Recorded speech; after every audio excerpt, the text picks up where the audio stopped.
I hadn't seen her in years. Not since high school, back when she was just my friend's mom. The woman who showed up at birthday parties and school plays with a calm confidence that felt almost out of place among the usual suburban buzz. She was different then, but I didn't really think about it. At that age, she was just a fact. Someone older. Someone untouchable. But now, standing in her kitchen during a casual get-together, everything about her seemed to have shifted. She was still the same woman, but the years had added layers. Not wrinkles, exactly, but quiet marks of grace and experience. Her hair was swept back loosely, a few silver strands catching the light like threads of moonlight. She wore a soft, cream-colored sweater that smelled faintly of citrus and something earthy, maybe sandalwood. The way the fabric hugged her shoulders felt effortless, like it belonged to her skin. She laughed at something I said, the kind of laugh that wasn't loud or forced, but warm and natural, the kind that fills a room softly, but completely. Her eyes crinkled at the corners in a way that made her seem approachable, human. I found myself watching her more than I probably should have, feeling a quiet pull that I couldn't quite name. Then, almost without thinking, she reached across the counter and lightly tapped my forearm. The touch was brief, but it lingered long enough to send a ripple through me.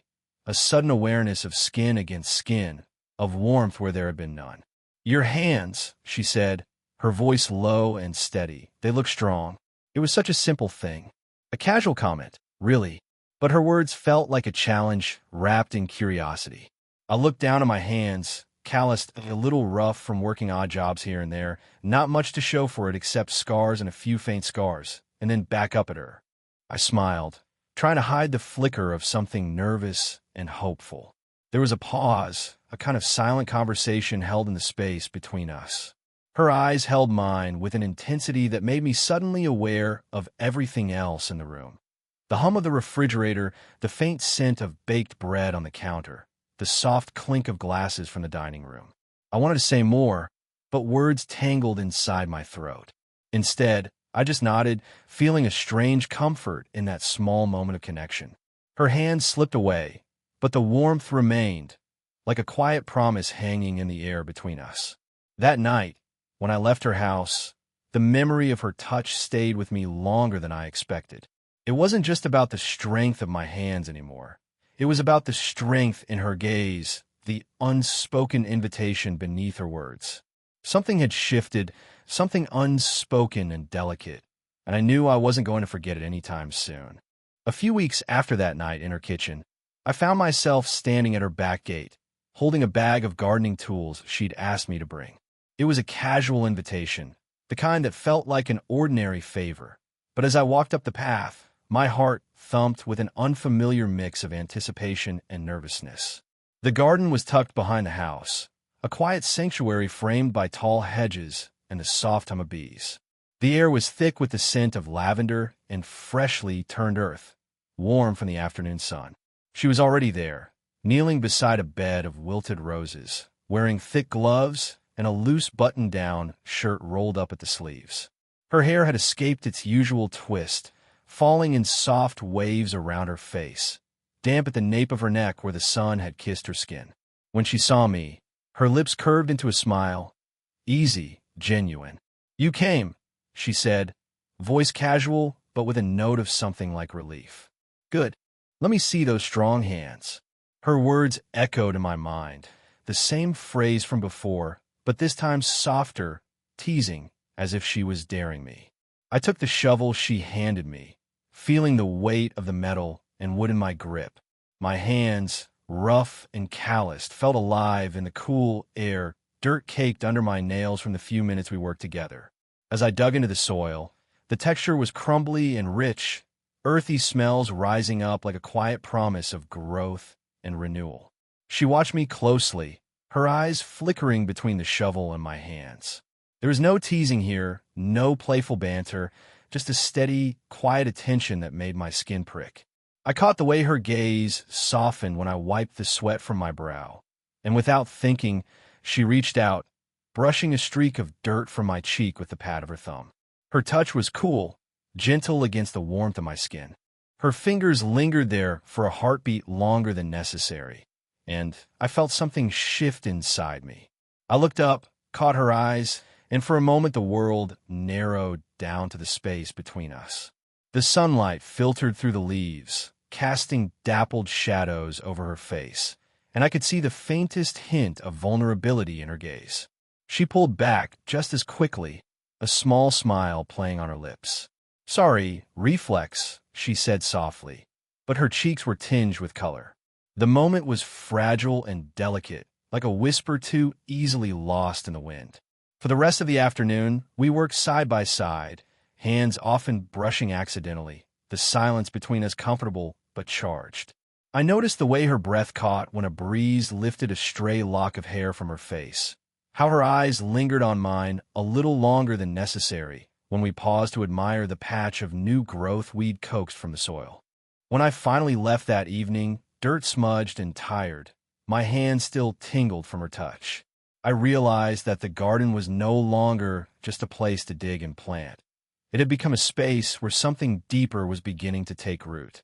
It started with a message that caught me off guard. "Can't sleep. You." Just those simple words. No explanation, no preamble. I was half a world away in my own restless thoughts, but somehow I knew exactly where to go. I found myself back at her house, well past midnight, stepping through the quiet hallway into the kitchen. The house was dim, the only light coming from the soft glow of the under-cabinet lamps and the faint flicker of a candle near the sink. It smelled of brewed coffee and something softer, almost like vanilla mixed with worn leather, comforting and familiar.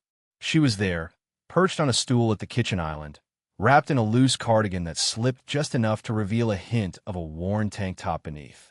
Her hair was down, cascading around her shoulders in waves, and the weight of the day had left a softness in her eyes that I hadn't seen before.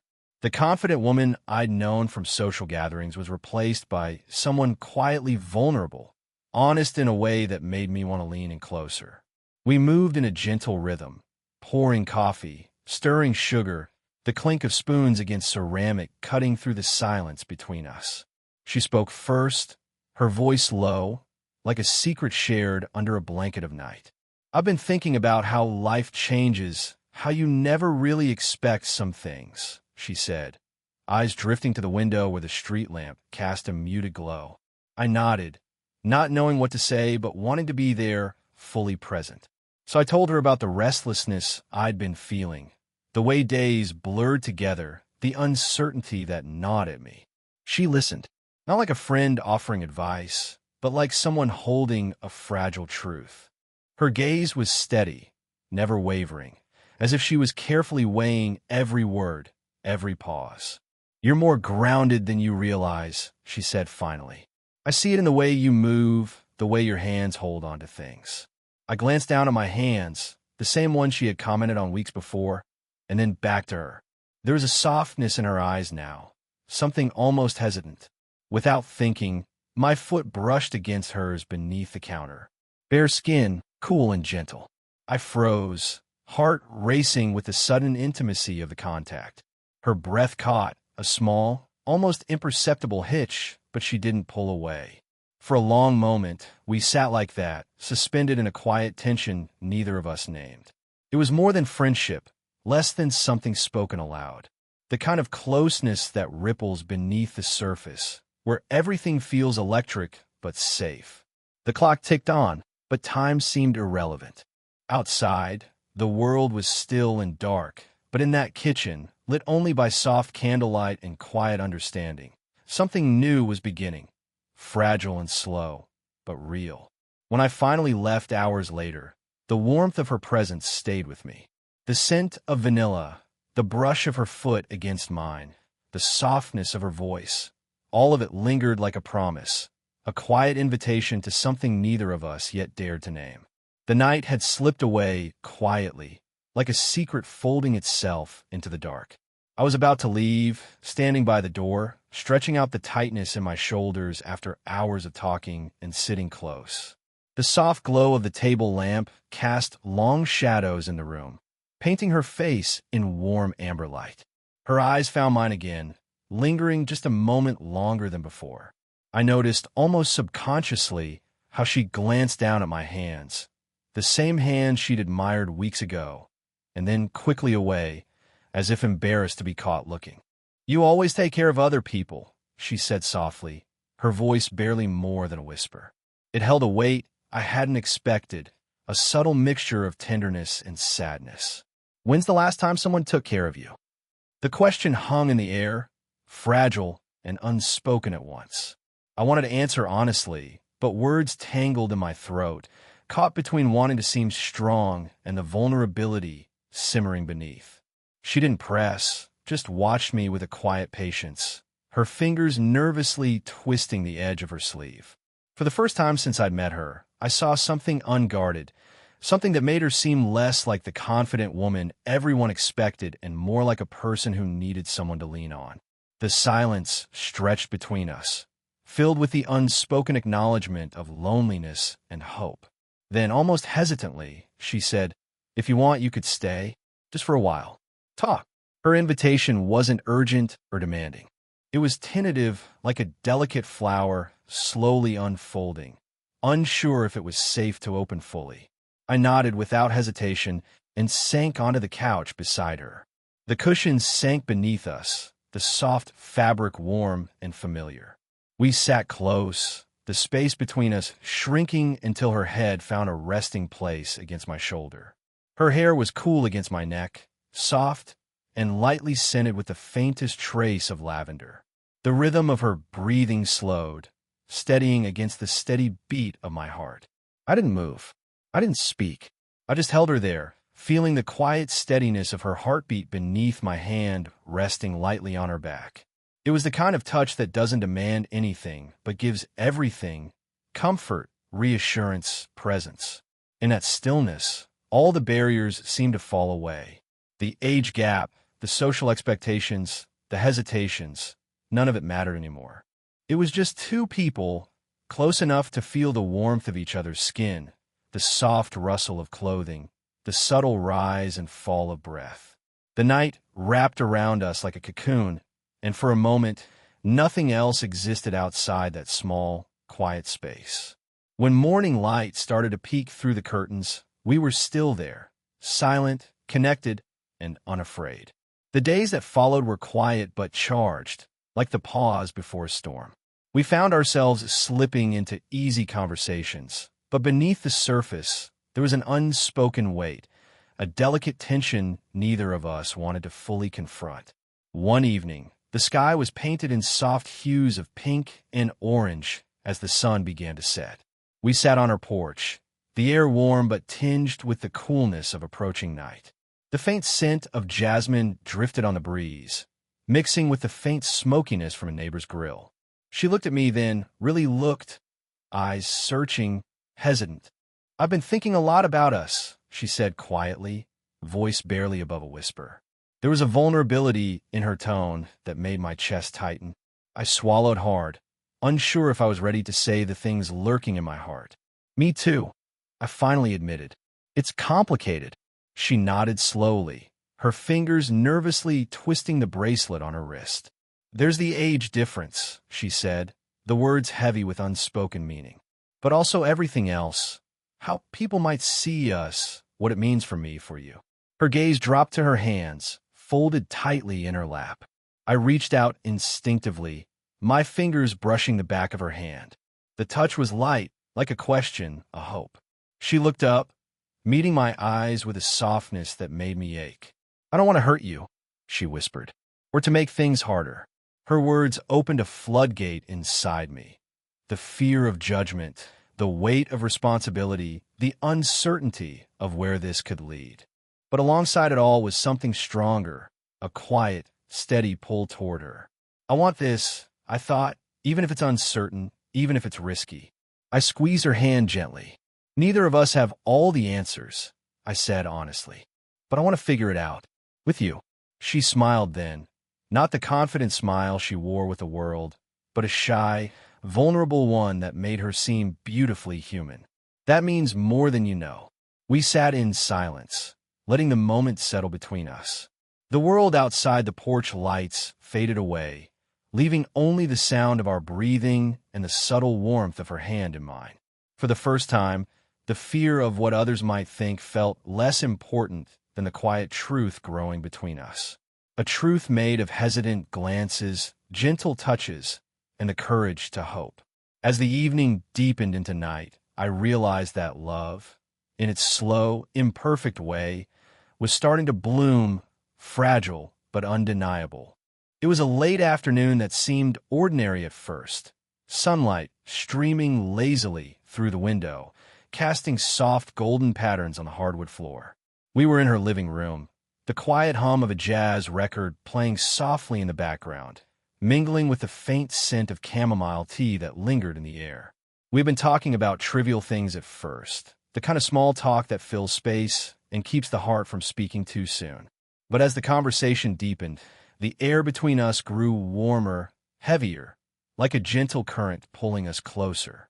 She sat on the couch, her fingers lightly tracing the rim of her teacup, and I was on the edge of the armchair, leaning forward, my hands loosely clasped together. Our eyes met often, holding and releasing with a rhythm that felt both tentative and inevitable. Then, without warning, she reached out and let her hand rest on mine. The touch was unexpected, soft, deliberate. Her skin was warm, the pads of her fingers lightly pressing into mine.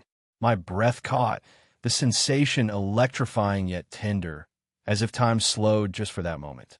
Her eyes searched mine, vulnerable and steady, and for the first time, the distance between us seemed to dissolve completely. I felt the quiet weight of her presence, her hopes, her fears, everything she hadn't said, and it struck me how deeply I cared, how much I wanted to be the one to hold her steady. I lifted my other hand, gently covering hers, careful not to break the fragile connection. The warmth of her palm seeped into mine, grounding me, making the world outside the room fade into insignificance. She swallowed, her voice barely above a whisper. "I've been scared," she confessed, "of what this could mean, of losing control, of being vulnerable." I nodded, understanding all too well. "Me too," I admitted. "But maybe that's what makes it real." The silence that followed was heavy but comforting, an unspoken agreement that we were stepping into something uncertain but worth a risk. Then, as if sensing the moment's fragility, she shifted slightly and leaned her head against my shoulder. Her hair brushed softly against my neck, warm and familiar. I felt the steady rhythm of her heartbeat, slow and steady beneath my ear. Her breath mingled with mine, and I realized how natural it felt to simply be near her, not rushing, not forcing, just existing in the quiet intimacy of shared space. For a long while, we stayed like that, wrapped in the quiet glow of late afternoon light and newfound closeness. It wasn't a grand gesture or a dramatic confession. It was something much quieter, a touch, a look, a pause that said everything words couldn't. In that moment, everything shifted. The uncertainty, the hesitation, they melted away into something tender and real. We were no longer just two people navigating the complexities of age and expectation. We were two souls gently weaving their stories together, slowly, patiently, with care. And I knew then, with a certainty that surprised me, that whatever came next, I wanted to be there, with her. The weeks that followed felt like a gentle unfolding, like watching the first light of dawn stretch across a quiet sky. Our connection, once tentative and filled with unspoken questions, began to settle into something steady and real. Not perfect, not without its challenges, but undeniably ours. One evening, I found myself back at her house, sitting on the porch swing with her wrapped in a soft shawl against the cooling air. The garden behind us was alive with the subtle fragrance of night-blooming jasmine, the faint rustle of leaves carried by a gentle breeze. The world felt hushed and intimate, like it was just the two of us and the soft chorus of crickets. We didn't need many words. Instead, I reached out and took her hand, feeling the familiar warmth of her skin, smooth and reassuring. Her fingers curled around mine, steady and unhurried, as if holding a fragile treasure. She leaned into me, her head resting lightly on my shoulder. The weight was comforting, a quiet affirmation that we belonged here, in this moment together. I could feel the slow, steady beat of her heart beneath my palm, and it steadied my own. The years between us no longer felt like a barrier, but a bridge built from shared moments, honest conversations, and gentle touches. She spoke softly, her voice threaded with gratitude and something deeper. "Thank you," she said, "for staying, for seeing me." I turned to look at her, tracing the curve of her cheek with my thumb. "There's nowhere else I'd rather be," I replied. There was a pause, a stillness filled with everything we'd come through. The hesitations, the confessions, the quiet nights, and slow mornings. It wasn't about rushing or defining what we were to the world. It was about embracing the simple truth that felt right between us. The age gap, the expectations, the social whispers, none of it mattered here, in this shared space of warmth and acceptance. She smiled then, a genuine, soft smile that reached her eyes. I reached up to tuck a loose strand of hair behind her ear, my fingers brushing the skin just below her temple. The touch was tender, respectful, a silent promise that I was here for her, wholly and without reservation. We stayed like that for a while longer, wrapped in the quiet glow of the evening, the garden's fragrance mingling with the cool night air. As I finally stood to leave, she took my hand again, pressing a light kiss to my knuckles. "Until next time," she whispered. Walking away, I felt a warmth inside me that I hadn't known was possible, a feeling of belonging, of connection that transcended age or circumstance. Our story wasn't a whirlwind or a sudden spark. It was slow and steady, built on trust and quiet moments, on touches that spoke louder than words. And in that gentle unfolding, I realized something profound. Sometimes the strongest love is the one that grows patiently, with care, like the garden we nurtured together, blossoming in its own perfect time.